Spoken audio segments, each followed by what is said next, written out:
부채가 나를 가난하게도 부자로도 만들어준다. 너도 가끔 이런 생각 해본 적 있지? 빚지면 안 된다. 어릴 때부터 우리 부모님도 항상 그러셨어. 카드 돌려막기 하면 큰일 난다.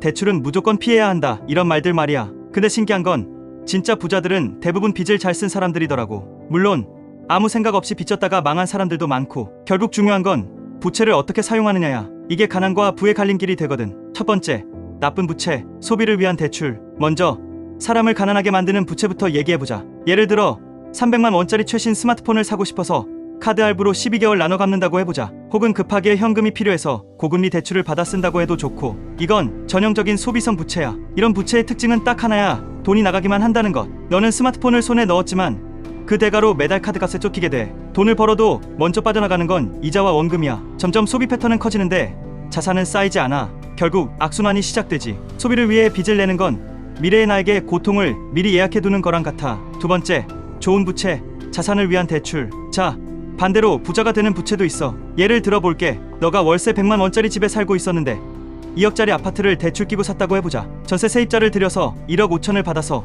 너는 실제로 5천만 원만 대출받는 구조야. 그럼 매달 이자는 조금씩 나가지만 그 집값이 오르면 어떻게 될까? 예를 들어 2억이 3억이 됐다고 해. 넌 그 사이 아무것도 안 했는데 1억이 생긴 거야. 물론 부동산 시장이 무조건 오르진 않지만 이런 식으로 수익을 낼 수 있는 자산을 위해 빚을 쓴 거지. 또는 이런 방법도 있어. 너가 작은 온라인 쇼핑몰을 하려고 하는데 물건을 미리 사입해야 해. 그 자금이 없어서 대출을 받는다고 치자. 그런데 그 물건들이 잘 팔려서 수익이 발생하면 대출 이자를 갚고도 남을 만큼 이익이 생기겠지. 이게 바로 생산적인 부채야. 세 번째, 부채의 핵심은 수익을 내느냐야. 정리를 해보자. 부채가 나쁘냐 좋으냐는 결국 그 빚이 돈을 벌어다 주느냐에 달려있어. 돈이 나가기만 하는 빚, 가난의 씨앗. 돈을 벌어오는 빚, 부의 발판. 그래서 어떤 사람들은 같은 금액의 대출을 받아도 누구는 망하고 누구는 부자가 돼. 빚 자체는 그냥 중립적인 도구일 뿐이거든. 칼을 들고 요리를 하면 요리사가 되는 거고, 남을 해치면 범죄자가 되는 것처럼. 네 번째, 부채를 다루는 기술이 경제적 자유의 열쇠야. 나는 부채를 레버리지라고 부르기도 해. 이 말이 무슨 뜻이냐면 작은 힘으로 큰 걸 움직일 수 있게 해준다는 의미야.